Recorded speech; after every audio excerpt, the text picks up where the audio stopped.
Hey everybody, welcome back to Engaging the Phenomenon. And today we're going to discuss something that I personally find both incredible and fascinating. And that is kind of this tie-in of UFOs, contact, precognition, near-death experiences, out-of-body experiences, synchronicity, and high strangeness. And yes, there is some kind of correlation between all these things in what my friend Exo-Academian would call the point of convergence. And, the free study, I think the Foundation for Research into Extraordinary Experiences, which is now CCRI, which is a Conscious Contact Research Institute, put in what they call the contact modalities, and it outlines how all these things are almost tied together. And right in there with the consciousness aspect is contact. And I have personal experiences with a lot of these things, and even in their correlation. So I'm going to say that, UFOs and contact, things like precognition, near-death experiences, out-of-body experiences, synchronicity, yes, very much so, all come into this picture of high strangeness, which even Dr. J. Allen Hynek had to give this terminology, high strangeness, for, because it was just observed so frequently within the contact and close encounter phenomena that not only could you not ignore it, but it needed to be specialized in a category to point out the significance of it, and to actually, in a lot of cases, high strangeness, or sometimes what Valet would call the absurdity, is an indicator of that something is actually going on, rather than if you just see something in the sky and there's kind of nothing else going on. That's could be something, maybe not, but if you see a weird light in the sky that's interacting with your thoughts and have post effects of contact effects, psychic phenomena is included, and precognition or dream stuff, it's actually an indicator that maybe something actually did happen that was a genuine phenomenon, right? An actual close encounter of sorts. And again, people will know if they've seen some of my interviews or videos that I've done, that I've had, personal correlations with all this.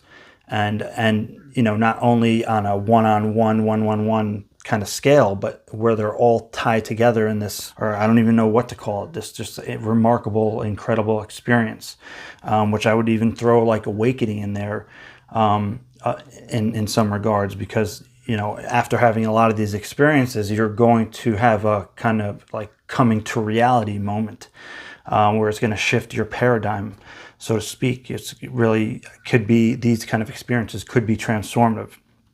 But on the NDE front, I'm going to play an old video that was on YouTube. I found it years ago, and I had my trauma-induced OBE, which very much resembled or simulated something akin to an NDE, and this rang so true to me. So stay tuned to the end of the video, where I'm going to play that whole short 3-minute video where the guy is talking about his experience, and it gave me goosebumps listening to it many years ago and still today.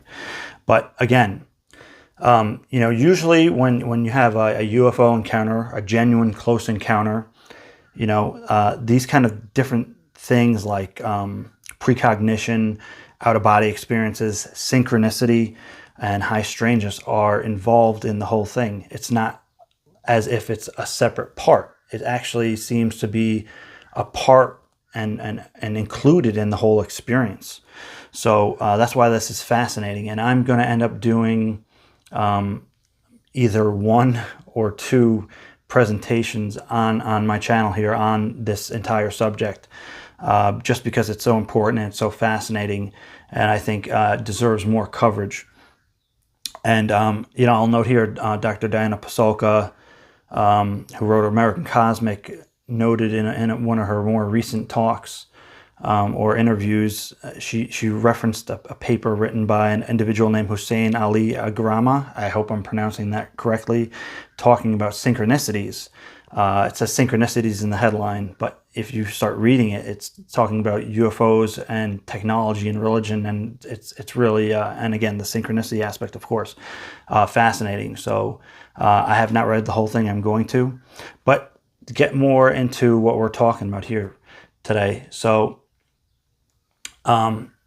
people will know if they've heard my own experiences. I had the kind of what I called the dream time contact experience, where I had this daytime sighting of a fireball, but almost even more remarkable than that actual daytime sighting and encounter was the events that led to it. And that's the synchronicity part. And it wasn't just synchronicity, it was synchronicity. It was like a lucid dream or dreamtime contact. And again, the synchronicity was so absurd, just so bizarre, that to say that it was unrelated to the sighting and the close encounter experience, I think would be negligent.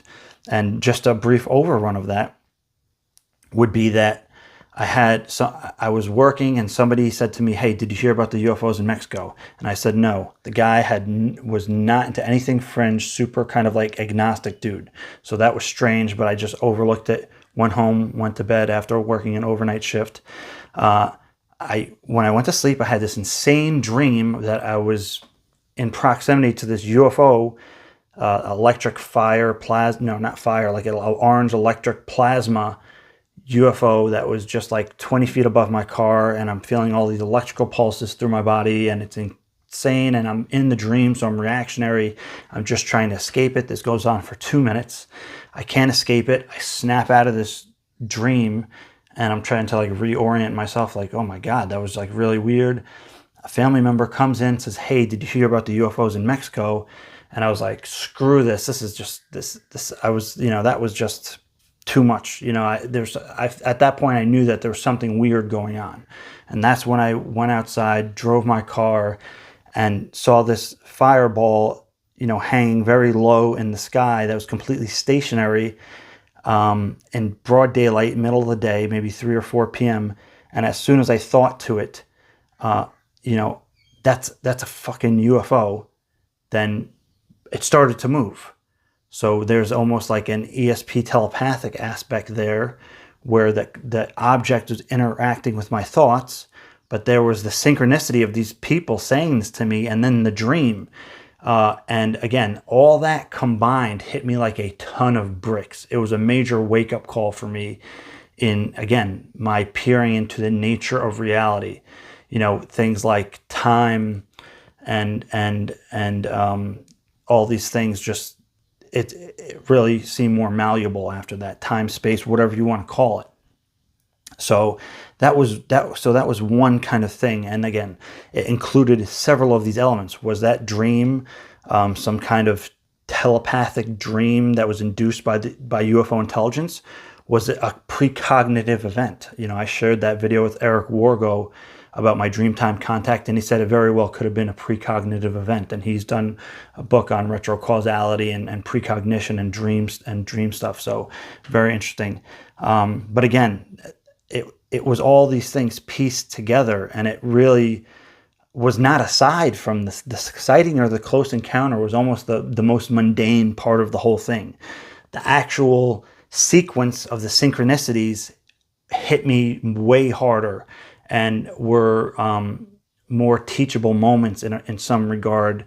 Again, maybe the UFO phenomenon is trying to say something about the nature of reality. Maybe there's some higher consciousness aspect of myself or collective consciousness that's trying to show me something. I don't know. I don't have the answer to that. But these are kind of things I wonder about. And what's even more insane is, again, I had the out-of-body experience. It was a trauma-induced OBE. It wasn't quite an NDE, but during the actual incident, I thought it was an NDE because I recollect I was in a car, and then all of a sudden I was out of my body after this accident. But even before that, I was face to face with this being of light, and there was this crystalline, angelic orchestra and it was incredible. And I saw this light being that was not separate from myself in some regard. That's just the only way I can explain it. And again, I was above the scene of the accident.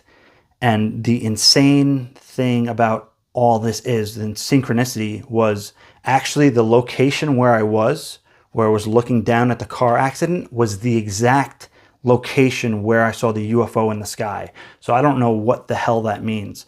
But again, and I didn't realize that until years later when I was actually talking to somebody and I was trying to explain to them these different experiences, and I was like, holy shit, that was the exact location where I saw that fireball in the sky. Like literally the point of where I was looking down from was where the UFO was in the sky, which I don't understand. And again, it's mind shattering to I don't know what that means, right? I can only contemplate and speculate.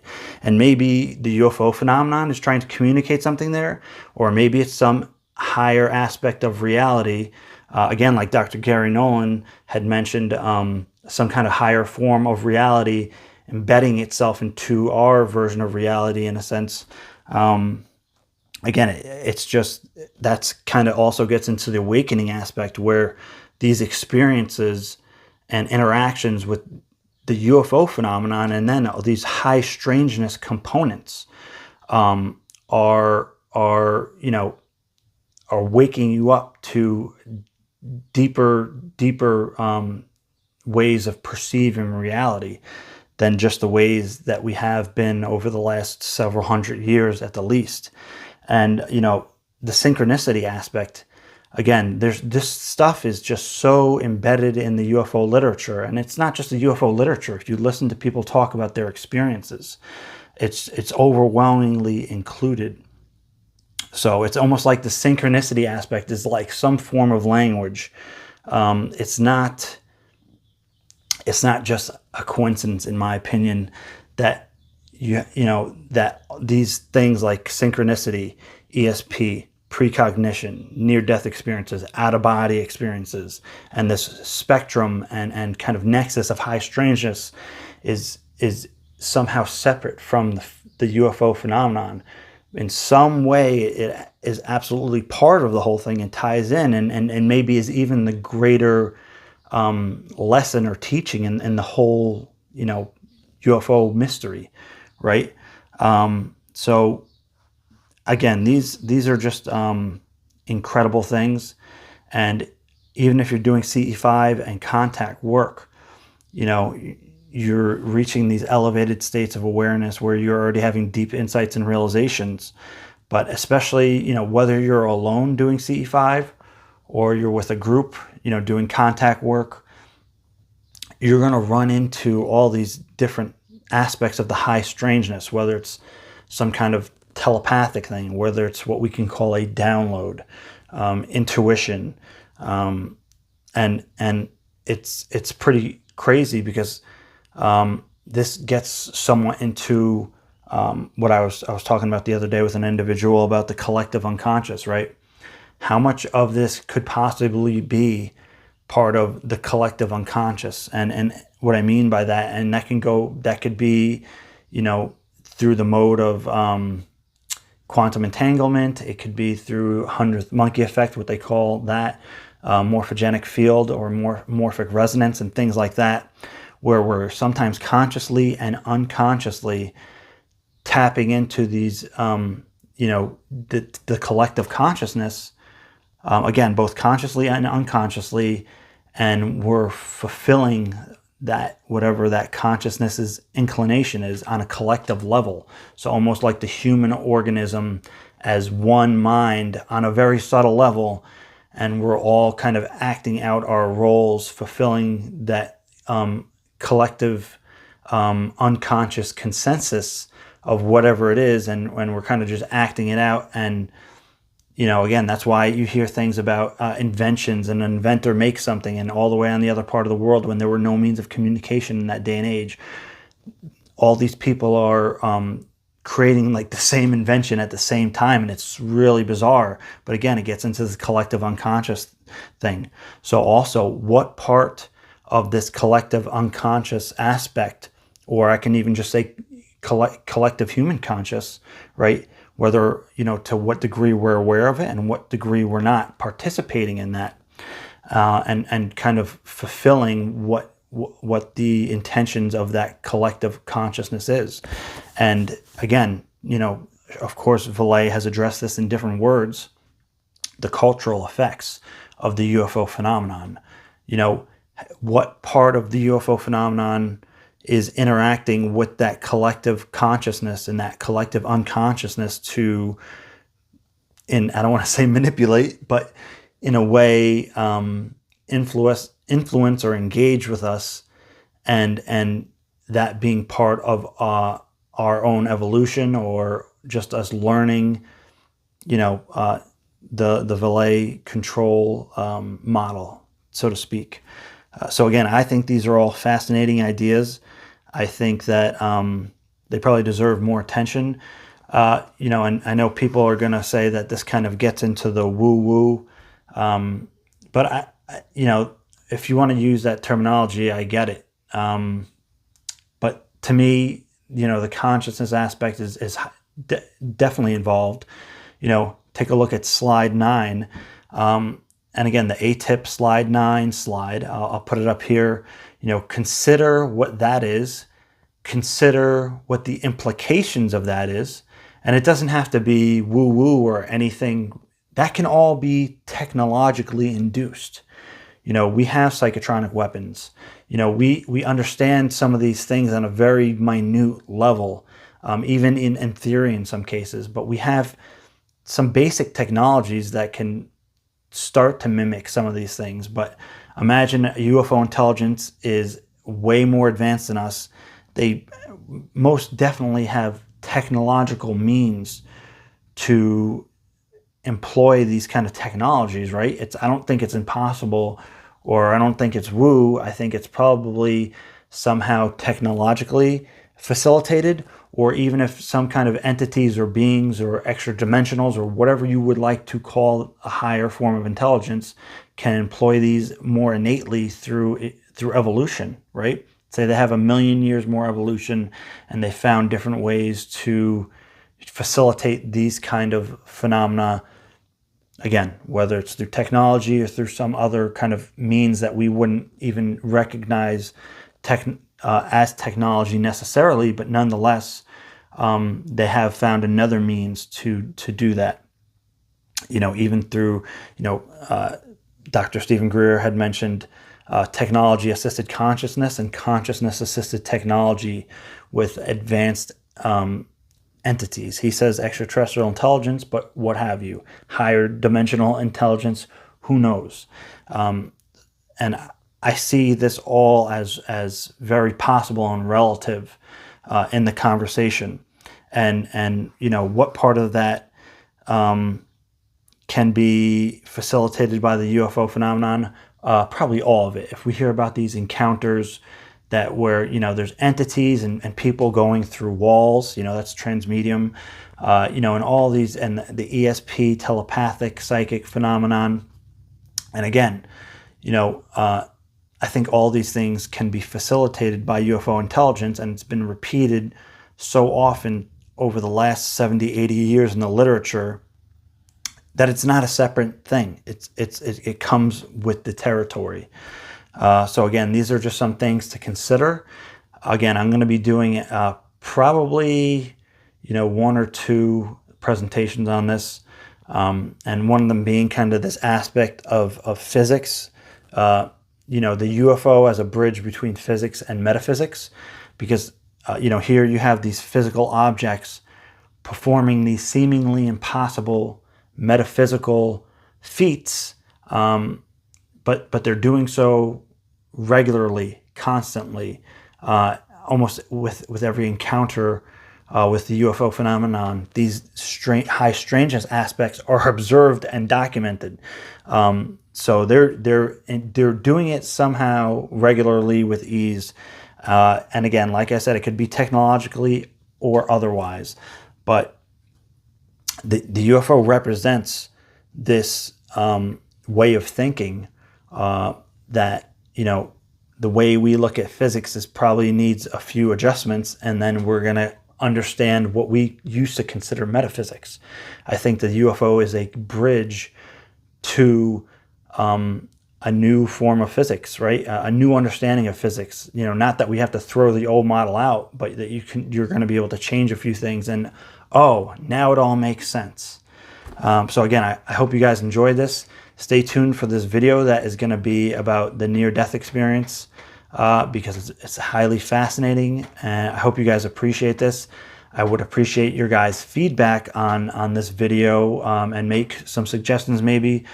We have a Patreon if you want to support us now, and look forward to a lot more soon. I hope you guys appreciated this. Take care.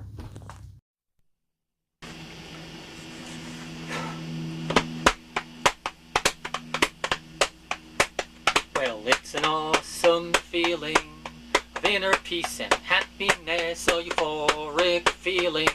Such joy I feel inside. Life's turned around now. Things will never be the same. What's lost is found now. I'm glad I almost died. Tell me what happened to you. One day I had a heart attack. Were you dead now turning blue? Yes, I was, but they brought me back. What happened while you were dead? I left my body and floated free. Were you lying on a bed? Yes, I was gazing down at me. It's an awesome feeling of inner peace and happiness, a euphoric feeling. Such joy I feel inside. Keep on talking, tell me more. I saw beings who looked wise. Please continue, I implore. My life flashed before my eyes. What question did they ask you? Tell us what you've learned from living. Your reply, your point of view. I've been taking without giving. It's an awesome feeling of inner peace and happiness, a euphoric feeling. Such joy I feel inside. Dink a dink a dink a dink a dink a dink a dink a dink a dink dink dink dink a dink dink dink a dink a dink dink dink dink dink dink dink the joy I feel inside.